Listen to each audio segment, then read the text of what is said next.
Unique Couples Community. Live. Yes, we are live. And we're all excited. Yes, we are. We are Vito and Linda Patrick. We are here in Freeport, Grand Bahama in the Bahamas. We are international marriage coaches, and we just want to welcome you to another Unique Couples Sunday Night Live. And tonight, this is going to be phenomenal.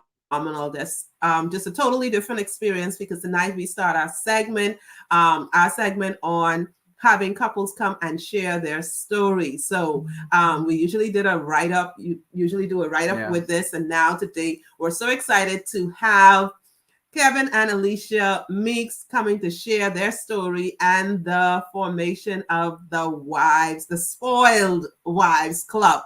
And I just was, following the Spoiled Wives Club. And, I am like, yes, I love it. Being a spoiled wife and how all of that come up. And listen, if you are a wife to be, someone who's thinking about getting married at, any point, then, hey, you'd want to be a part of this. And if you are the man or in any woman's life, you want to definitely be a part of this conversation. So we're excited about this. Yes, I'm tripping over. I see Hawks Lady is here. Thanks for joining us, Gia. Yeah. I said that correctly? I mean, I don't know if we said it correctly. I think it's Fox. Okay. A Foxy Lady. Okay, Foxy Lady. Yes, thanks. All of you who are joining us live, go ahead and put live squad in the chat, hashtag live squad. And those of you who catch the replay, go ahead and do that as well. We are all excited about Kevin and Alicia sharing their story. They are doing a phenomenal job with couples and co-parenting and all of this.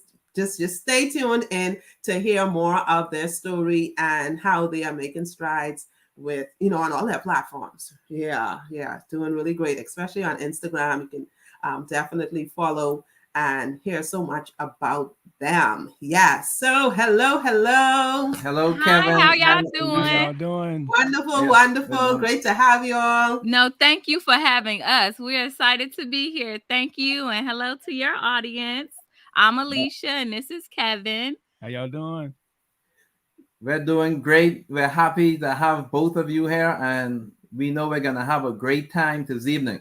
Yes, indeed. So Kevin, can you go ahead and tell our viewing audience a little about Alicia and yourself? So we are, I would say we are a unique couple, just like you guys. No pun intended. But hey, every couple is unique in their own way. Yes, listen, we definitely love that. Mm-hmm. We are the Meeks, and we are the founders of the Family Dynamics. I'm Kevin Meeks. Sitting next to me is my beautiful wife, Alicia Meeks. She is the founder of the Spoiled Wives Club on all social platforms right now. We just really killing it as a blended family. I'm extremely excited to be on you guys' platform to really share with you guys, really share with your audience. Like I said before, I feel like we're a unique couple. What makes us unique? It makes us unique that we have been married going on 8 years. Whoop, whoop, whoop. Coming yes. and we are a blended family, and our blended family is so unique is that we have so many different levels. We have two college students right now, and we got one at home. So hey, for all of those empty nesters out there, we are on your tail. Yes, we almost there. We are far away. Yes, we are a blended family, but something unique about our blended family is that Kevin and I, we don't have any biological children together. When we got married, Kevin brought my bonus boys, as I call them, but his 2 sons, and I brought my daughter to the relationship, and then later we became married. So we are a blended family in that sense. And then also we have residential custody of Kevin's youngest son. So our son lives with us full time, and it's super blended over here. It was just something. I mean, we've definitely made some magnificent strides along the way. And that's why we have our podcast, The Family Dynamics, because we like to share with other people that may be blended or co-parenting, and maybe they won't make some of the same mistakes we made, or maybe they may learn from some of the triumphs that we've had through the years. Awesome. So Kevin, can you just go ahead and tell us about your part or your side of the story with your two boys? So this is the thing, right? So I'm 37 years old. Like my wife explained, we don't have any children together. Listen, I had my first son when I was 13 years old. So my Say that son, again. Hold on. Don't gloss over that. yeah. My son, I had my first son when I was 13 years old, guys. Wow. So I've been a co-parent literally half of my existence. So I had a child when I was 13 years old. It was extremely rough. The dynamic of family, I've seen every aspect of that, right? So moving up to me getting married, bringing my sons together, because I have two, but having a child at 13 was very rough, right? Because I was forced to grow up. So me being in this dynamic, what I bring to the table is the know-how, the experience of co-parenting at a high level. At various different levels too. Yeah, very as a youth, yeah, as an adolescent, as a teenager, and then as an adult. So it's several levels. It's levels to this. Yeah, because I grew up with a single mother, so I know how it is to struggle, and I actually know firsthand growing up, like what happens when the father isn't in the home and what the mother goes through dealing with two sons, raising two sons by themselves. So I'm very much an advocate for fathers being involved, being engaged in their children's life. So that's why I like to talk to other men and fathers, like you got to get involved. And that was something that I recently posted, like you have to get involved, because I can see what the mother goes through when us as men are not present at all. Yes. And like you mentioned, it forces you to grow up.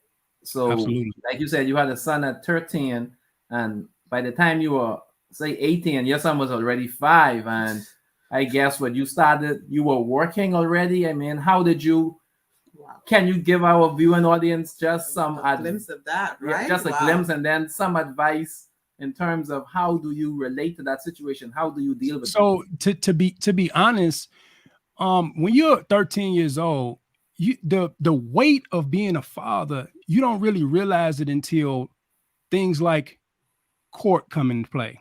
Like I was in court at 17 years old getting put on child support, which at that time I just thought it was the worst thing in the world. By hindsight 2020, it was the best thing. So how I relate to other men is that I understand that with a child's mother, or how we use it today as baby mamas, that there is a disconnect. And being that my son and our mother, his mother, we both was 13 years old. So as I look at it today, I understand her frustration because her childhood was stripped or taken away from her, just like mine was, because we was forced to be parents at a young age. So if I would give something to your viewers and how I view it, like it was, my childhood was kind of stripped due to my own decisions, of course. Yeah. Wow. Yeah, that's quite a bit to take in and have to deal with. And where was your son at this time? He was living with his mom, or was he with you, or you guys were sharing custody? How was so that? At this time, he was living with his mom. I had a normal visitation schedule, which was every other week. We lived in the same neighborhood, so I would see my son a lot because we was in high school together. So I would see my son, and it was kind of embarrassing, and it was kind of like eerie because my son was at my graduation, right? So you always get, kids are cruel, and they tease you through high school, like, hey, you're the guy with the kid, or you're the boy with the kid. So I endured a lot of ridicule because in 1999. Children having children wasn't normal. No. What was it a thing? Could it in other areas? Sure, but it just wasn't normal in 1999. It wasn't as normalized as it is Absolutely. now. Now it's glorified. They have 16 and pregnant and Teen Mom, you know, those shows and everything. But way back then, I don't think it was. No, it wasn't a thing. Okay, so Kevin is here as a young father, and you're on the other side of, you know, living your life as Alicia. So tell us about that experience, and then how you two, you know, kind of like connected. Yeah. Oh man, we tell this story a lot. We always, well, we were kind of close connected, because our families were intertwined in a way, but I had no, you know, like I didn't have like a attraction at the time to Alicia, you know, as we were growing up. But I got to be honest, 7 years ago, I was in a different place, in relationships and not being in a relationship. And my wife just so happened to be in a different place too. And just one day during a parade, I don't know, God just like illuminated her for some reason. And I was like, I see you, honey. Like I'm liking this and I want to pursue this. So that was our initial getting to know each other on a different level. Yeah.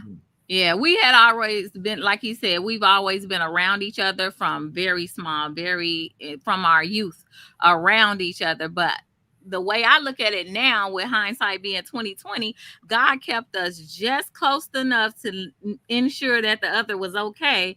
But we didn't even used to have conversations. You know, I'm a girl, he's a boy. He was playing with the boys, I was playing dollhouse with the girls, just what have you. And so over the years, we wouldn't see each other like on a weekly or even monthly basis, but at different gatherings, we would be in each other's presence. So we knew who each other were. And actually, my daughter even knew who he was, because he comes around, you know, we were around each other that much, although I was married at the time.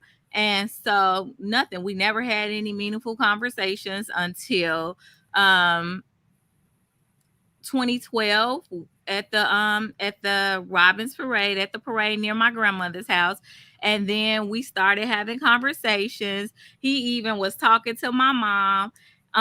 That day we were all at my grandmother's house after the parade, and you know, things just went from there. He's, you know, we exchanged numbers. Well, we didn't really exchange numbers, but I'm not gonna tell that story.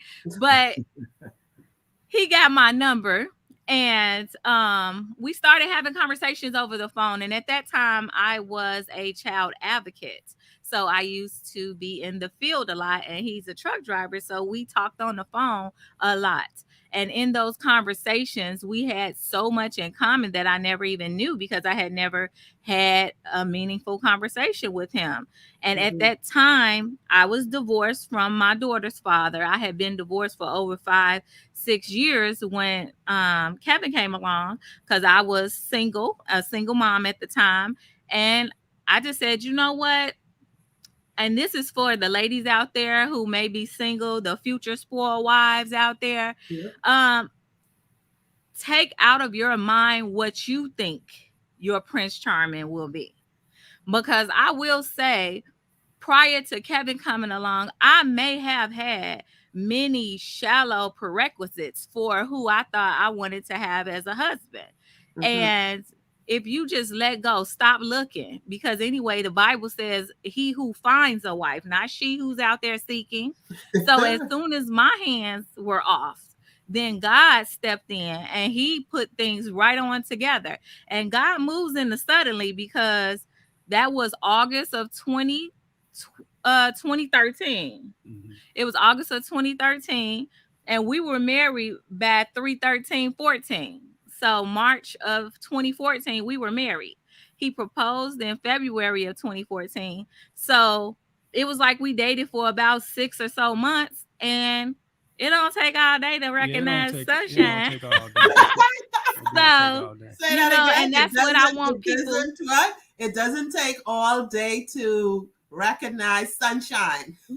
No, I don't. Exactly. It doesn't. I mean, that's why, and Kevin often gets that, and a lot of men ask him like, so how did you know? I mean, that was fast and woo-woo. Well, number one, our dating process was sped up because we saw each other every single day for like the first how many months? It had to be like 3 months. For the first 3 months, every single day. Wow. And we didn't even have a date, a real date, until after we were engaged? Yeah, oh man, we went to Florida. After we were married, was our official date. Yeah. Because I was a single mom and my daughter was an all-star cheer, and I didn't have much time. I worked full time, and then after work, my daughter was in cheer practice. So Kevin would either meet me in between work and cheer. So I'll drop my daughter off at cheer, go maybe, meet up with him, but it wasn't an official date. You know what I'm saying? Like where it was just solely a date. It was just like, let's get in where we can fit in this time. Or he would just come by my house. So after my daughter went to sleep, because of course I didn't want, I didn't know where it was going and everything. So after her bedtime, 9:00 is still a good time for adults. So we'll watch a movie, Netflix and chill, but it wasn't an official date until after we were truly married, because then time was freed up. Yeah. But yeah, so for the future spoiled wives out there, don't get in your own way. That's the main thing, because sometimes you can block your blessing because of what you think it should look like. Yeah. And God has a whole different plan for your story. But I believe that, and it's for ladies. I believe that you get what you prepare for, not what you pray for.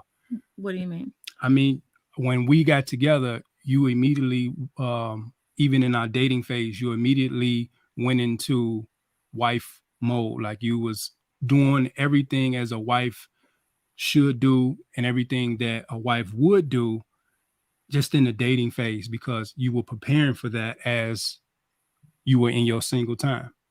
Well, that's true. So I have the book Journey to Becoming a Spoiled Wife, because a lot of women ask me, because they know that I was previously married.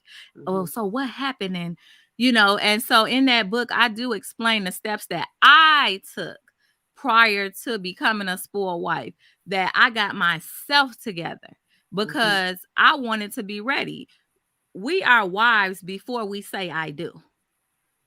God is already preparing us to become wives before we say I do. We start with kitchen sets and we're playing house and things like that. And so with that being said, I was already a wife previously, and that marriage did not work out. And so there's life after divorce. I'm a living witness. And so with that being said, after I was divorced from my daughter's father, I began to focus on self. In what ways can I improve as a woman and a wife? In what ways can I improve in every area of my life, mentally, socially, financially, academically? So during that time of singleness, my daughter and I, our first step was going to counseling. Let's get our mind right, because this is a lot for me, a divorce. I'm sure it was a lot for her, not losing her father, but, her father no longer being in the home. So we first started with counseling, and I'm an advocate for counseling. It's important. It's necessary. It's the stigmatism around counseling in the minority community, whereas people think that in order to go to counseling, you have to have some type of diagnosis or something, seriously mentally wrong with you. And that's totally not the case. Yeah. Counseling allows you to have an unbiased third party to listen to you and give you steps and tools to use to help you get through certain situations. And so after counseling, then I went and got my master's degree, and you'll have to read the book for the rest. But it was many self-centered things that I did to prepare myself for whenever that man came. I didn't want to get ready when he came. I wanted to be ready. Be ready. Yes. You know what I'm saying? Yes. I love how you said that you have to get yourself ready. Yeah. And that's very important, that you work on you and not the next individual, because we cannot change no one. The only person we can change is ourselves. So I love how you said that. And For those of you who are just tuning in, we want to welcome you to our Unique Couples Sunday Night Live. This evening, we're talking on the topic. Well, it's not really a topic, but our story with Kevin and Alicia Meeks. They are sharing their story this evening on Unique Couples Sunday Night Live, and it's Spoiled Wives Club. Yes, so, indeed. So they're sharing their story, and Alicia just finished telling us how it's important to take care of self, and it's so true. You have to do everything that you can to take care of yourself. That's very, very important. Because if you're not any good, you're not going to be good for anyone else. Yeah. I mean, we're never going to be finished products when we get together. Now, I'm not saying that. But if you know you have baggage, start unpacking that stuff before you get to the next relationship. Or, if you're holding things, from a previous relationship or marriage, start unpacking that stuff before your Prince Charming comes, because sure, he should help you unpack some of your bags as well. But you do have to work on self first, because you should be focused on yourself. Because if you're not good for yourself, how are you going to be good to be a mother, a wife, if you're not even good for yourself? And that comes with enjoying your own company. I have taken vacations by myself, or, shopping trips. You have to be comfortable. Are you okay with your own company? Mm-hmm. Are you okay with you? Because how is anyone else going to be okay with you if you're not even okay just being with you? You don't want to be alone. You don't want to be. I found things and ways to enjoy myself without a man. And that was a good thing. You know what I'm saying? So I'm just saying that sometimes things do not turn out in our plan. And so if you're preparing yourself, you're ready whenever that situation comes, and you're prepared. And I did that also by reading a lot of self-help books, going to workshops and things like that. I also pursued a master's degree while I was single. And then when I started dating Kevin, then I wasn't so damaged as much as I was previously, because you'll know by I don't keep it a secret. I have been in a domestically violent marriage with my daughter's father. And so I had a lot of, mental issues from that post-traumatic stress. And, when you're in situations like that, you never know if you're going to be able to come out on the other side of it. So I had a lot of work to do on self. And I suggest it for everyone, even if you weren't in a domestically violent situation. None of us is perfect. We can all use improvement. So that's my little spiel on it. And also being direct. I was very direct with Kevin. I didn't want him to think, oh, we're just out here dating. I was dating with a purpose at that point. And it's okay to be honest, because you have to get some of this stuff out in the beginning. Do you even want to be married? Do you want more kids? These are questions that you ask up front, because if 6 months down the line, that person is like, yeah, I never even ever want to get married, I don't want any more kids, then you have a decision to make. That'll be a problem. Exactly. It could be a problem. So very early on, I explained to him that I was dating with a purpose. I wanted to be married again. And if that wasn't his focus, to leave me alone, because I didn't have time, period. Like literally I was busy. So the time I have, I didn't want to waste it on a relationship that wasn't even going in the direction that I even wanted. Not that from day one, he's got to think about how he's going to propose to me. No, not that. But does he want marriage in the future ever? Is that something he wants? Because everyone doesn't want to be married. That is true. That is true. And not everyone should get married either. That part. That is so true. Because I mean, when you think about the hurt and the pain, some people cause others. They needed to stay by themselves and work on themselves and get themselves sorted out before getting someone's child and going into a relationship, into a marriage with them, and kind of like almost destroying their life. So hey, If you're not supposed to get married, hey, don't get married. Do not make someone else miserable with you because you don't want to do it by yourself. Get yourself some help. Get the counseling you need. Seek the help. Work on you. Like Alicia said, work on you. So I know earlier, Alicia, you said that some women have this idea in their heads of this, I guess, ideal mate or this vision of who they want to marry, right? Share with us some of those superficial things that they would expect or want in a husband that doesn't necessarily really matter. Right. Like there's single women that I speak to currently, and their focus need focus. Like you're focused on the wrong thing. You're focused on what kind of car he's driving. You're focused on, is he pumping your gas each and every time you pull to the gas station? Like those things are, men being chivalrous is absolutely a turn on. Absolutely open my door, get my gas in my car, but take out the trash. But it isn't a prerequisite for me, because that man can do all of those things and be choking you till you black out at home. So what good is that? You know what I'm saying? So for me, by the time Kevin came around, I did a love list, and I talk about this in my book. I'm just being honest. In my book, I speak about this love list that I did. At that time, Oprah had a show, and she was saying, you need to know what you want, what to expect when expecting. So I'm expecting something, and what exactly am I expecting? And in the Bible, it says, make it plain, write it down. Yeah. So I wrote it down, my love list. I have it right now upstairs. And I went through it after I married Kevin. In the last 2 years, I re-looked at it and I reviewed it. And a lot of things, like God really checked off a lot of things in my list with this man, because my list was different. Whereas many years prior to Kevin, my list may have been superficial, like this car, this money, vacations, this and that. That was just so superficial. But when Kevin came along, I was at a different headspace and your mentality has to change. Yeah. That's the first thing. Your mentality has to change. So when Kevin came, I said, I want him to respect God.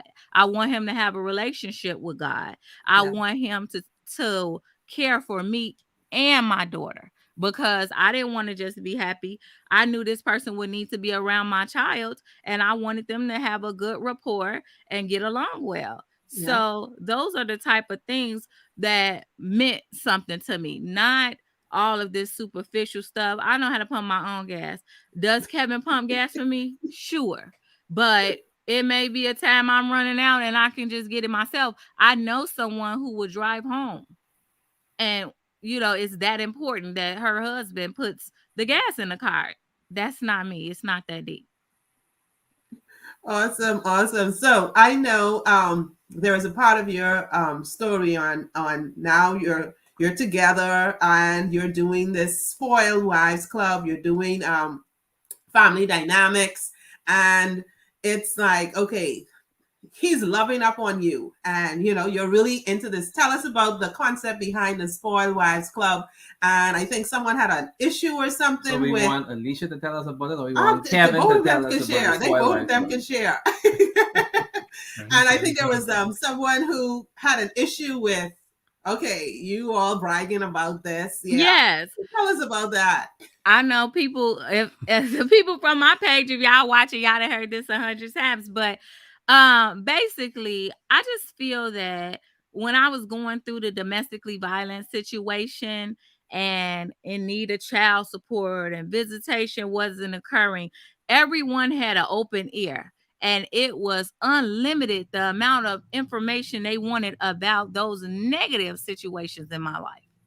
But then Kevin came along, and he was showering me. I would get to my car. When I get off the train, it would have balloons inside. Like, he was just really, really courting me, like just doing so much towards me to show how much he wanted to be with me. And I was, of course, we're in the day and age of social media. I was posting my life, what was happening at the time. And he was truly making me happy. And part of the reason why is because Kevin, after he found out all of the things that I had been through, which in turn made me write the book When the Soul Cries, and that's a book in which I explain about my domestically violent situation. And when he learned about all of the things that I had been through, he's like, "Oh no, you deserve." You know what I'm saying? Yeah. And so he started wanting to like kind of go overboard with the spoiling in every way, and not just materially. Like Spoiled Wives Club does not mean materialistic in any way. Although I like nice things, I'm not gonna lie. But it was even as far as he knew I had never had a man other than a pastor or a preacher pray for me. So he went online and prayed for me on Facebook Live. So it's things like that when a man pays attention to you and every aspect of you, which could be mentally, physically, promote. One of my gifts he did 40 days of gifts for my 40th birthday. And one of them was he knew I was concerned about my weight loss. So one of them was a couples gym a session with a personal trainer. So it's about when a man knows what you want and he actively tries to give that to you, whether or not it's material things, but also with your time, your care and attention. It really meant a lot to me that Kevin wanted to be involved. He wanted to come to my daughter's cheer competitions. He wanted to come to just any and everything, whatever we were involved in, he actively wanted to be there. So people, I had someone actually tell me, like, Alicia, it's enough. Like, people are getting tired of seeing Alicia and Kevin. And I'm like, but when I was going through all the mess, y'all was calling me up. Oh, and what else happened? Call me when you get back, girl. Keep me up to date. But now that I have the positiveness happening, you want to minimize that. Woo! And that's why Spoiled Wives Club came about, because I needed to create an environment in which women can share about the positive things that are happening in Black marriages, the positive things are happening with Black men, or just in marriages, period. But I'm sorry, Siri is jumping in for some reason. So sorry. She heard a key word. I know. You heard the word positive. Exactly. So the point is, Spoiled Wives Club came about because of that reason. I needed to create an environment of all my new friends, all 2,900 of you all. I needed to create a new environment where it's okay to be loved this way. It's okay to share that your husband loves you in this way, that he's doing this, and this, and this. And some is material, some is not. Some is just caring for you. Some is cooking for you, giving you massages, just whatever way that your husband is making you feel love. Come on over here. I want to hear it. It's no minimum. Let's hear all about it. Awesome. It is just excellent job, Kevin, in terms of spoiling Alicia. It's all about being positive, because we don't want that negative. Negative repels, positive attracts. And also being intentional with your marriage. Also, just being intentional. And that's really what it is. I'll say this. When Kevin decided to do the 40 days of 40 gifts, he informed my mom, rest in peace. He informed my mom that he was going to do this 40 days of 40 gifts. And she was like, oh, wow. Like, that's a lot, Kevin. And now that I think about it, well, now that I went through it, he did it for the whole 40 days. He gave me something every single day. And like I said, it didn't have to be material. It could be that session, or it could be the prayer, whatever it was, he did something every single day. Can you imagine that? Because during those 40 days, everything wasn't peaches and cream with us. We might have had a difference in opinion in something. We may have had an argument. We may have had a disagreement, just whatever. But he still intentionally did that every single day for 40 days. And it got to the point where, like, have you ever got tired of getting something? Like, I never thought I would be tired. Like, okay, another gift. You know what I'm saying? But to be intentional is my point for all of those days. That is remarkable to me. And I'm very thankful to God. But I don't like people to come in on this stage of my life and see, the spoiled wife, because you don't know what I've been through in the past. Yeah. Life hasn't been any crystal stairs, and it still isn't.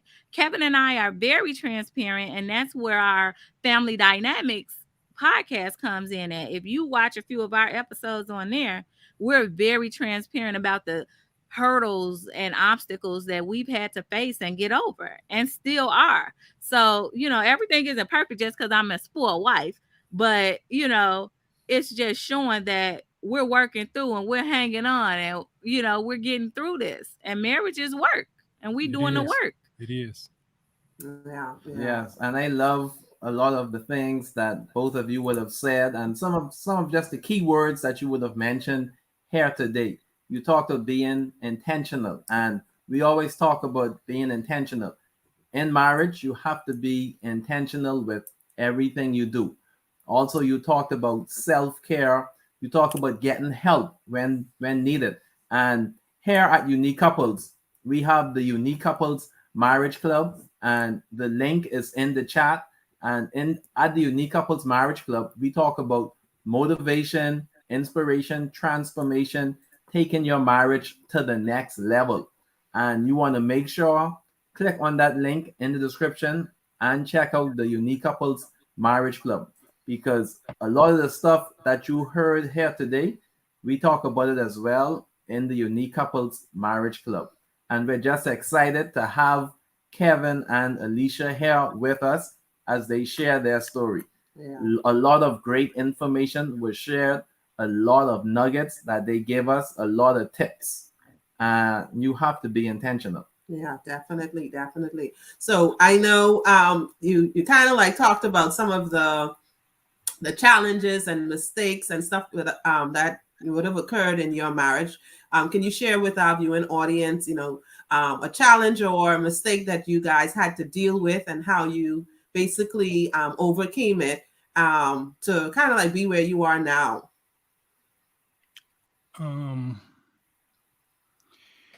One of the challenges as a blended family, because we don't have any children together, is being on one accord with the children, right? We're like us being on being as a united front, because as she stated, there was a huge period of time where it was just her and her daughter. So you gotta imagine the relationship that they built, to where there was no outside influences, or there's no outside intervention or none to intervene. So for me to come in and to change a standard or change a narrative or come in with my masculine energy, there was a challenge there. And even with my boys to my wife, we have built up a relationship to where now it's just us. So now I'll have to relinquish that parental power to say, hey, I need you guys to respect her as a authority figure and as your mother figure, not to replace your mothers. But that was a challenge for us, because I can only imagine the emotions that the children went through, and the emotions that both of us had to go through just to relinquish that, because because I'm sure over the 10-year period that she built up a huge relationship with her daughter, and having to say, hey, I have a husband now you have to respect him in this light, and I have to teach you biblically how to respect him. So that was a huge hurdle that we had to get over. That was huge, because like we always say, a lot of our issues didn't come from us. It came from blending our family. Yeah. With our immediate and extended family members. A lot of the issues that we were tackling prior to and during our marriage, and still today, has a lot of things do have to do with others, whether inside of the home and outside of the home. And that's why boundaries are necessary in every step of the way. Boundaries may look like a wall, but it's not. It's a fence. It's a gate. Imagine a gate with those gaps. You allow some things in, and you can even open the gate and let even more in, but it protects you. That gate protects you from the outside environment and other things that, may not be something that you want, involved in your marriage or your parenting or any aspect of your life. And so you have to establish and maintain boundaries in every situation, whether it is a marriage, parenting, even the children towards us, it's boundaries. Is and he's right. My daughter and I, we had a lot of changes to make with him being in the home. Whereas, the smallest thing, from what you walk around in as a young lady, or the fact that at times she used to sleep in my bed, but now you can't be in my bed. I got a husband in my bed. So, you know what I'm saying? It's a lot of differences, and even like, different things that I didn't mind her wearing, a man, a father, more protective, like, oh, if she gonna have on these leggings, let's put a shirt down, just things that I may have, not been, I just didn't think of it like that. And vice versa. It's some things that the boys were doing that I thought, may not. And we had conversations. Right. And the way we got through those difficult times is we have a conversation. And in front of the children, I may not agree with something. And I just not say nothing. And then when we get in the room, hold on, like, that part, this part of that, what happened? I just think this, and how do you think we should do that moving forward? Because, and vice versa, it's a conversation, And I would give your listeners and viewers a bonus. Another situation was, I wasn't a man of many words, right? And coming from the streets, what's understood don't need to be explained, right? So I didn't, it just doesn't. So you kind of, you are a product of your experiences. You're a product of your history and your past, how you grew up. So when you're not in a position where you verbalize a lot, I had to learn that communication with my wife, and going to counseling kind of actually helped that. Like, I have to explain how I'm feeling when, you coming from the streets, or you coming from, just man to man. We don't explain 100% how we're feeling. It's mostly we expect you to see our mannerisms, or to understand that, well, you see what I'm doing, versus like, she wants to be loved to where she wants to be, she wants you to listen to her, and she actually wants you to verbalize, I love you, or I hear you, or I understand you. So that was another thing we had to get over, another hurdle, because I didn't want to verbalize how I was feeling. I just felt that we should just understand each other. Like, don't you see what I'm doing, And it's crazy because you'll even hear me now. It's just so innate in me. It's just something that just comes naturally, because by me being a child advocate, a previous investigator, by certification, I'm used to asking questions quickly. And you'll see it even at the playback of this. One time, something Kevin was just saying, I'm like, so what do you mean? What do you mean? Yes. I want to totally understand you, because there's a lot of red flags that I feel I missed with my daughter's father, because we didn't talk about a lot of major things that were red flags. They were blinking on fire. But we didn't talk about those things, and we were young. We got married very young, so that had a lot to do with it. Probably was lust. It definitely wasn't love. But what I'm saying is, you have to communicate, but efficiently. Yes. And that other party has to know how to comprehend what you're saying, because sure, we all can comprehend things, but what about those things that are in between the lines? What did he really mean? Absolutely. And I don't want to walk away not understanding and say, put my spin on it. I'm putting my little sauce on it of what I thought he meant. No, I'm very quick to say, so what do you mean? Explain it further. No, I'm not understanding. What? And it's been times where I've asked Kevin to explain the same thing, like, I'm still not getting. He was like, do you get? And I'm like, no, what? Like, I need to know. And it's good to have those conversations. Yes, definitely. Where you get a full understanding. So then that way you're not assuming. You don't want to assume, so those type of techniques are very good in a marriage and a relationship, to get a full, clear understanding of what your spouse is talking about. And sometimes it's not what you see, like it's really a root. So when we having conversations and we talking about some of the issues that she's been through or some of the issues that I've been through when it comes to, like, let's give me an example, like the domestic violence, for her to articulate what happened in that, it's my job to make sure that I'm taking steps to see that whatever her trigger was due to her past situation that I'm helping her unpack, that I understand something that may not be 100% said, right? She's articulated already. She communicated me her feelings, but maybe a way that I move or a way that's comfortable for me is a trigger for her, or things that I say, or the way my baritone is a little high, that it could be a trigger.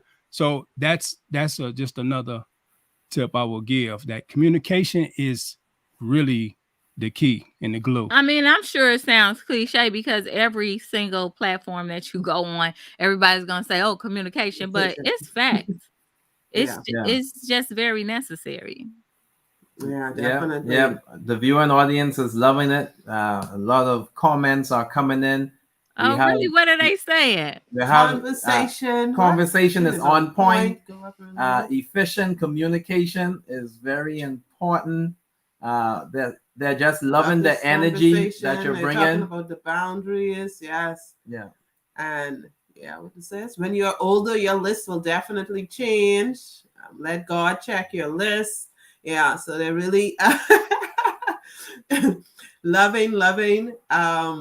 And this one was what? I love that you get what you prepare for, not what you pray for. Yeah. That was good. Yeah, it doesn't take. I think this one is supposed to be the one where it doesn't take all day to recognize sunshine. This is Alicia's quote. It doesn't take a day to recognize sunshine. It doesn't. Yeah. Because a lot of men say that to him, like, how did you know? And Kevin, even I asked him, so like, what made you? And we have an episode called Why Did We Get Married? Yeah. On our Family Dynamics podcast. Like, why did we get married? Yeah. Like, what made us get married? Because people are together. So why did we get married? So let me explain this real quick. I say this all the time. If you are spiritual, right? Like, God always, in everything he has made on this earth, he give us the raw materials of something. He never give us a finished product. When you see a table, there's someone that had the idea that God placed inside of them, and they went to work. When it comes to marriage, for those who aren't married, looking to get married, I'm not saying settle, have a standard. Sure, do not live or date below your standard of the way you are. But God gives you a raw material. When I watched and I looked at my wife on that day and I said, she is beautiful physically. We had conversation and she's beautiful internally. Everything she couldn't, in 8 years of our marriage, there's still things I'm uncovering. If I would have waited to see if she had showed me every little thing, I probably would have missed out. I probably wouldn't be married, or I just would have messed it up because I'm waiting for a aha moment when really God gave me the raw material. I gave you a beautiful woman. I gave you conversation. I gave you someone who was willing to be healed or healing in process. Why didn't you adhere to that? Because nobody's going to be a finished product. No one. And as you grow, if nothing changes, nothing changes. I'm definitely not the same woman I was in 2014. Now we're in 2022. I've definitely grown, matured, have a change of thought process. You know what I'm saying? I mean, just about many things, about my shopping habits or about the things that I like. We've even switched our diet. We've been pescatarian for the last 5 years. So if nothing changes, nothing changes. So throughout, you can't expect, I want him to be this, and this, because things change. Looks fade. Jobs are, you don't know what may happen. Look at this pandemic. So you can't focus on those things, because when you come together, that's going to be a blessing, because you're doing that ministry that, I'm sorry, I don't want to just keep harping, but that's a part of my life, God. So when you're doing the right thing and you're trying to do what God loves, which is marriage, and you come together, he's going to bless it. He don't bless mess. So you come together and you make that covenant, then everything will change. Kevin, when I met him, you know, he was a tow truck driver. I did not care about him being a tow truck driver. I didn't care because less than a year later, he owned his own trucking company. You know what I'm saying? Yeah. So that what his profession was, I saw his mental of how smart he was and how, you know, intelligent and adequate, you know, like I saw all of those things and I knew like, oh yeah, this is, you know, I could see what could happen. Look down the line further. You know what I'm saying? Because I know, and that's why I got a cooking class coming up. You know what I'm saying? That is going to be awesome. I saw that. And I'm about to say, because in the beginning of your relationship, you may not know how to cook. And then you become a great chef down the line. I mean, and that pandemic, for them men who married these women that didn't know how to cook, for that pandemic, you in the house, what y'all eat, noodles and noodles? You know what I'm saying? Yeah. So, you know, it's about growth. And that class is filling up because people want to learn. You learn things along the way. You may not be a good cook today, but you're going to come to Alicia's class and she's going to virtually show you some, you know, tips and tricks of how to turn around in the kitchen. You know, so it's just every aspect of life. Yeah. You know? And in life, go ahead, Kevin. Yeah, when I talk about the raw material, like you don't see things down the road. And I saw that I had a true helper, right? Just 3 years ago, we lost our beloved her mother, my mother-in-law, the host of a range of emotions that you deal with. You don't see that on year one. And it could have took us out as a couple, as a marriage, because you're dealing with so much emotion that you don't even know what to do. And then fast forward into last year, I had heart surgery. And in them times, you're not looking for, you know, hey, I want the big house on the hill or the Benz. You're looking for, hey, somebody by my side. Somebody by my side. So that's what you're looking for. And I'm not saying whatever's important to you or important to any viewer, that's important to you. But what's important to me was to have someone by my side in the tough times and that we can actually build something together. Yeah, I'm with it. And I'm glad he brought that up because when we got married 2013, 14,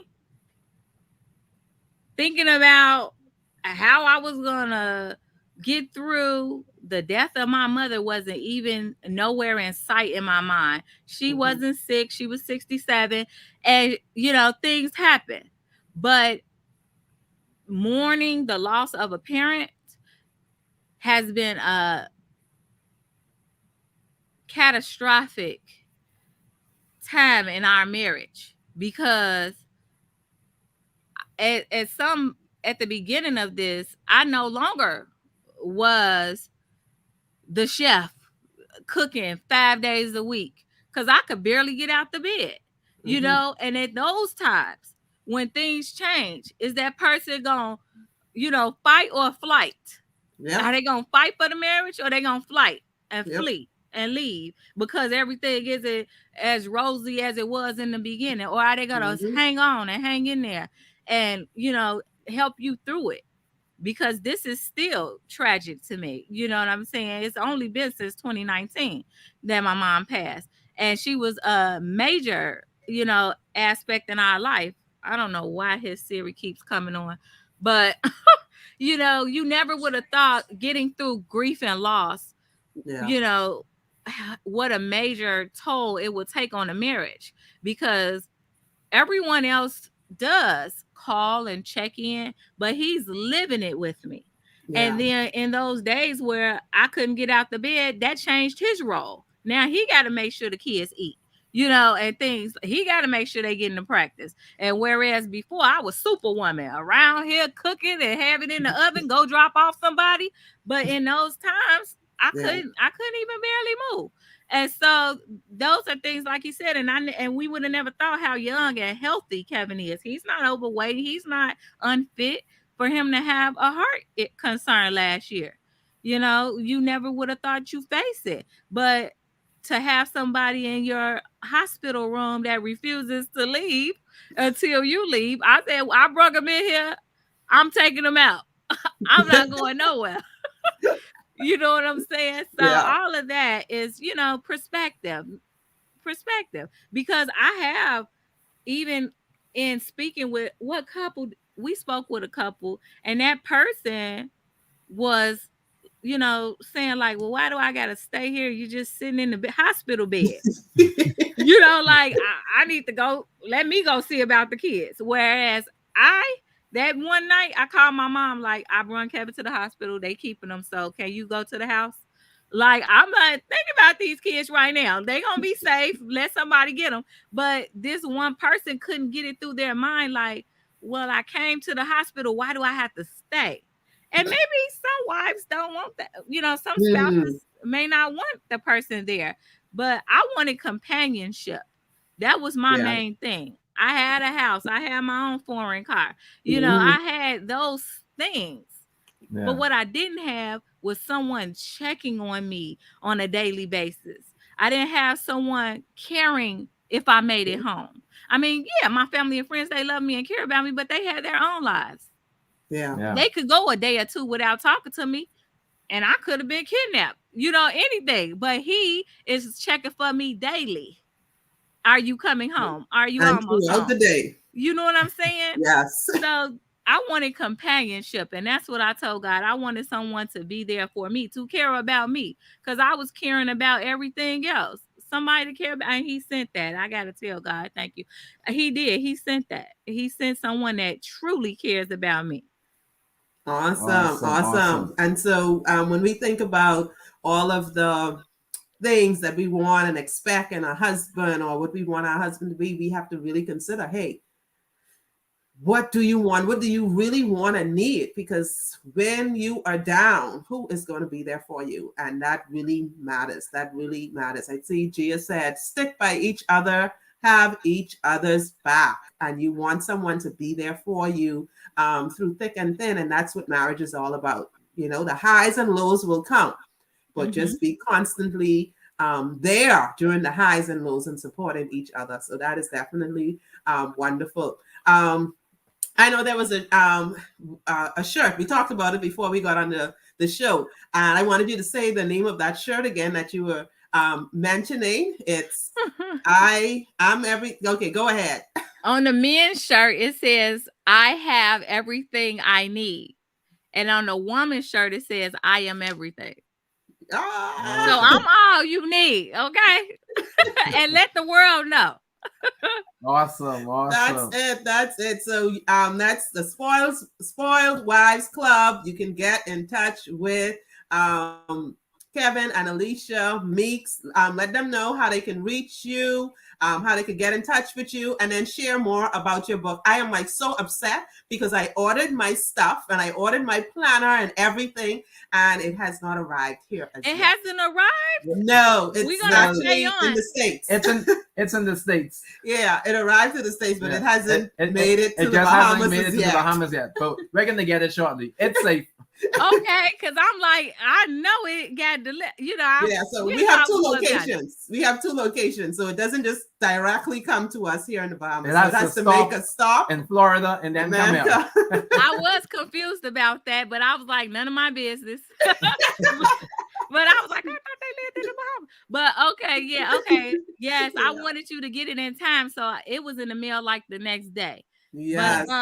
So do you have your book? You can show us that. Show us the planner. Oh my gosh, I love the planner. So I went through and I was looking at the planner and I was like, oh my goodness, this is what I need. Everything is in here, a place for my notes, a place for this, a place for the goals, a place for even the menu. You have just being able to do that all in there. I'm like, oh my gosh, that was, really on point. Unfortunately, I'm not prepared. I don't have my Spoiled Wives Club book here, but this is our family planner for the family dynamics, which is if any couple co-parenting are having an issue, or even if you're not, if you go through this family planner, you can have a parenting agreement that can be admissible in courts. So as Kevin stated, it was a lot of things he didn't know. He didn't know all of his rights and the things in which, most most men may not even know until they're going through it. Sometimes you don't deal with the thing until you're dealing with the thing. Yeah. So at the point in which his co-parent was withholding visitation, I was a child advocate at the time, and I'm like, you don't have to deal with that. You got rights. And so this gives you all of your rights. It explains to you every term that has to do with co-parenting and custody and things like that. So this is a book written by me and Kevin, and we share all of the things in which we pay attorneys to learn. You know what I'm saying? Yeah. And so that's for that. But in Journey to Becoming a Spoiled Wife, it's a 10-step guide, and it helps you to go through each chapter and learn more about self. Because as I spoke earlier, you have to be okay in order to be okay for someone else. So that's basically the 10 steps. You're going to go through the book, and it's, girl, get your life. Because you have to have a life. It can't just be your whole world revolve around your husband or even your kids. You have to have a life for you. What type of hobbies, what type of things do you like? Pedicures, manicures, just whatever type of self-care. You know, that's one of the chapters in the book. And learn how to cook is another. So there's a lot of great chapters in that book, and it's a 10-step guide to becoming a spoiled wife. Ooh, And I love it. I love it. that can be purchased on spoiledwivesclub.com. If you're viewing this and you're on Instagram, Facebook, or TikTok, we're Spoiled Wives Club on all of those platforms as well. And I even have a private group with over 580 members on Facebook where you can come and get a more personalized contact with me and the other ladies, where we help each other and we, give advice, we laugh, we give recipes. Just it's a club. You know what I'm saying? So Spoiled Wife Club on every platform. Alicia Meeks personally, aliciameeks.com. That is my website. Kevin has his website, and he's going to tell you that, as well as where to get this book. Yeah, you can get this book at thefamilydynamics.com. Please subscribe to our podcast. This is where we talk about more in depth about some of the things that we talked about here. And you can get that on Apple, Spotify, or all of your streaming platforms. YouTube is where you see the video portion of our podcast. And you can actually get in contact with me at kevinsmeeks.com, or I'm always on Instagram. I'm always on Facebook at Kevin S. Meeks. Kevin__ Meeks. That's on Instagram. Okay. Awesome. There you have it, folks. All of the information, how to get in contact with Alicia, how to get in contact with Kevin, familydynamics.com, spoiledwivesclub.com. All of the information is right there. So you want to make sure you go ahead and get in contact with Kevin and Alicia. Go ahead and check out their pages. And for Kevin, it's Kevin S. Meeks. S where that dot is, just add an S. kevinsmeeks.com. Okay. Awesome. So we just want to say thank you to Kevin and Alicia for taking time out of their busy schedule to meet with us today here on our Unique Couples Sunday Night Live. We had a great time, and the viewing audience, all the comments are still coming in. I see Marcia joined us. Hello. Marcia said tonight was awesome. We received many tasty nuggets to chew on and digest. Raquel is here. From Pathway to Passion. Yes. All the way in and Nassau, Bahamas. Yes. So they're all enjoying, and of course we know we have already said that you'll be coming back, and so we're excited.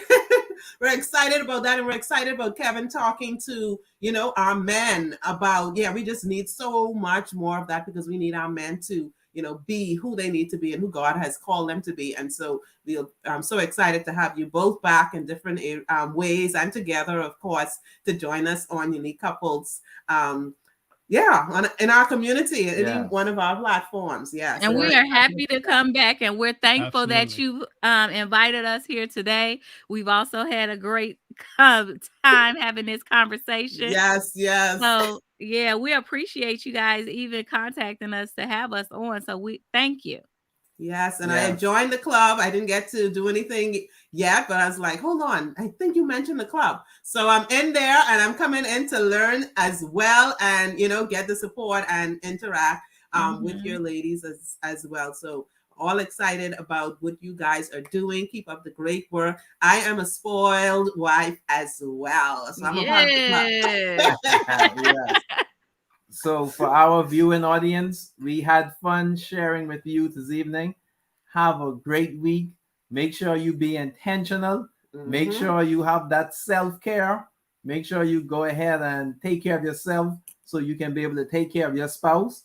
I have to love myself first before I can love Linda and the kids.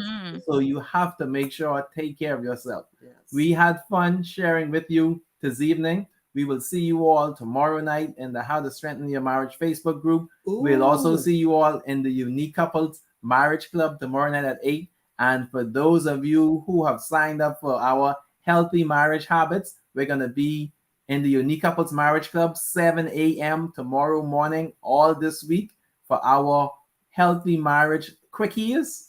It's a short 10-minute conversation. So you want to make sure you be a part of it. Go ahead and put in #club in the description. Also, the link is in the description for the Unique Couples Marriage Club. If you're not a part of it, you want to make sure you're a part of it. So we had fun sharing with you here this evening. And we also have a 5-day challenge coming up in our free group, How to Strengthen Your Marriage. Okay, so you can go ahead, join that. And we have the 5-day challenge, which is how to strengthen your marriage and have the marriage of your dreams, even if your spouse does not want to. So you want to be a part of that. It is a free challenge. Join and connect with your spouse in a way that, hey, they'll not even see it coming. So be a part of that. Go ahead and join us in the How to Strengthen Your Marriage Facebook group, and you can be a part of that challenge. Yeah, so here at Unique Couples, we are building stronger couples, healthier marriages, and happier families. We love you guys. Have a great evening. Have a great week. Bye. Bye.